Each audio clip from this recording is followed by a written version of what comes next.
Good afternoon. Welcome to this training video on iPerf. Now, just imagine in your home you have a Dell Windows 11 laptop and an S20, a Samsung Galaxy S20. Okay.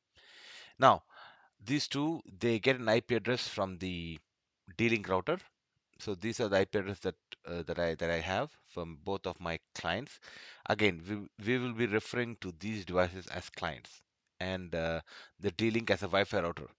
Again, the Wi-Fi device can have several names. It can have a Wi-Fi router. It can be called an access point. It can be called a gateway, depending on the context. But in this context, it's called a Wi-Fi router. Okay. Now, I didn't mention all the intricate details of it, like having a WAN port and connect to the internet.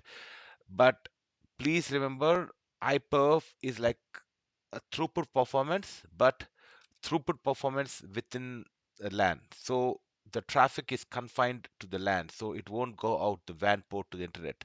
So let's say I'm sending traffic between the S20 and the Dell laptop. The traffic will be confined within the LAN, so it won't go out the WAN port. So when I send traffic, what happens is when I send, let's say sending traffic from S20 to Dell. Okay, so what happens is first the S20 has to send the traffic to to the Wi-Fi router, and the Wi-Fi router will determine, okay, this 189 is within my local area network, and I know who 189 is. Okay, I know who 189 is, and it'll send the traffic to 189. Actually, there's a little bit of mistake here.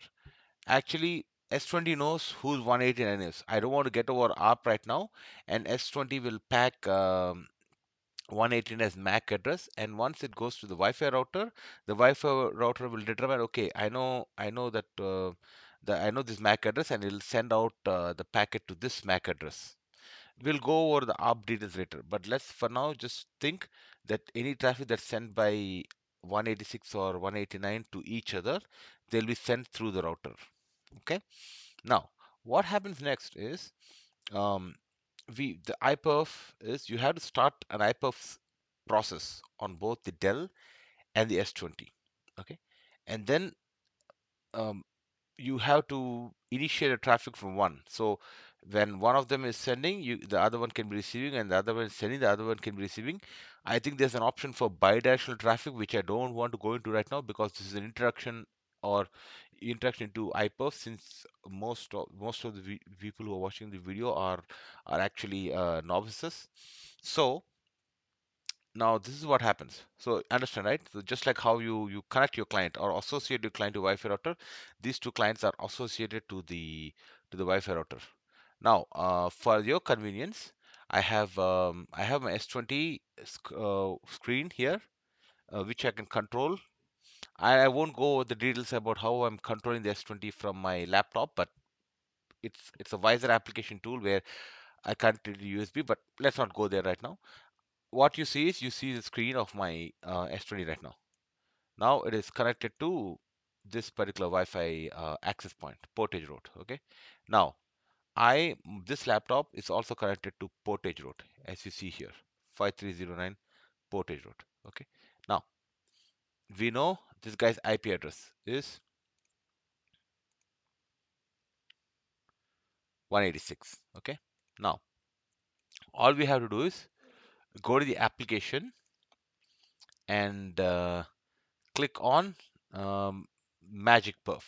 You can find any other applications. I think they'll be a little bit tricky with iPhones, but you can literally find applications. All you have to do is start and stop. Now, in this instance, the S is it can be set as a server, but actually it is actually receiving traffic, and minus C means you're sending traffic to somebody else. Okay, the logic is a little bit backward in iPerf, but just hear me out. Let's say you're sending traffic to from Dell laptop to S20. Okay. Usually, server is the one who's actually serving, right? You're downloading from the server. Generally, that's the convention, right? But an iPerf is a little bit different. So he will have the iPerf flag as iPerf minus S. Even though it's receiving the traffic as a client, it'll still be designated as minus s as a server. And even though he's the not the client, he's actually sending the traffic. He will have the flag minus c. So minus c means he is sending traffic to him. So since Dell laptop is sending traffic to S20, the the the IP address you actually keep here is 192.168.0.186. That's it. And what happens is the traffic flows from from from here to here in this situation. But you have to start, it is mandatory that you have to start your traffic or your iPerf process on this side as well, on the receiving side.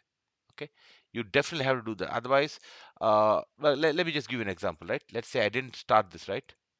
Okay, and then I start this iPerf traffic.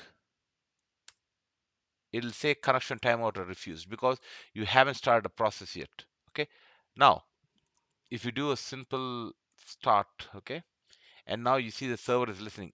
Again, it's a little bit weird, but just iPerf, it's a little bit different from conventional logic. The conventional logic is server receives and client receives and server sends. But here, iPerf is a little bit different, the convention. Okay, so as you can see, now I'm sending traffic from here to here, from here to here.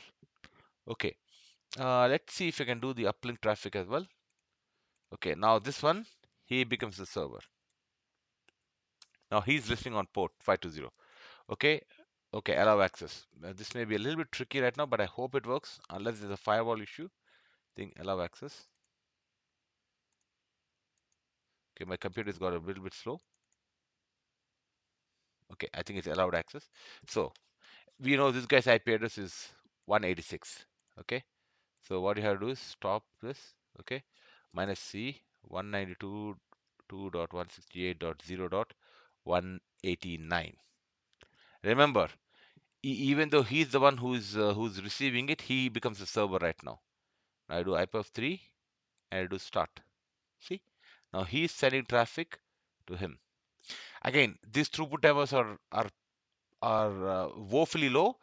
Again, I didn't set up a perfect throughput number, a perfect throughput or performance setup. In the next couple of videos, I will be going over them, how they're tested conventionally and what tools they use. But this is the gist of it. Okay, in a Wi-Fi network, that's how you measure performance. But again, generally, what happens is when you want to measure performance of Wi-Fi client, you don't do it between two Wi-Fi clients, right? What you do is you connect another Ethernet server. Again, server means don't think about like those things that are in a huge rack or something, right? Ethernet server means just another, it can be either laptop or a desktop machine. It can be anything, right? But the fancy name they use is an Ethernet server, okay?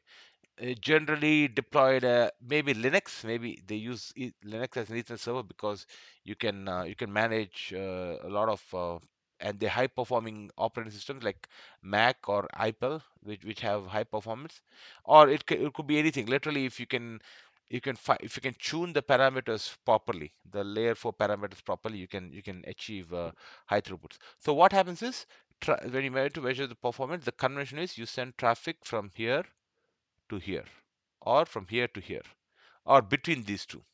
But again, it has to go through the router. But this time, instead of going through the router over Wi-Fi, first the Ethernet, the traffic will come here and the traffic will go to either, depending on where the traffic needs to go, it can go here or it can go here. Or let's say even if he's sending traffic, it will go to the Wi-Fi router first, and the Wi-Fi router will determine, okay, he's trying to send to this guy's MAC address. Again, I don't want to talk about ARP right now, but just bear with me. So he has to send to this guy's MAC address, and then okay, and then but he will realize, okay, this is for me, and then they will send traffic to each other. But again, the initiation is done by the IP address. For now, just think about it. Just think about like, okay, I'm sending traffic between the two IP addresses. We will discuss ARP in a later video. I hope that's helpful. Thank you and have a nice day.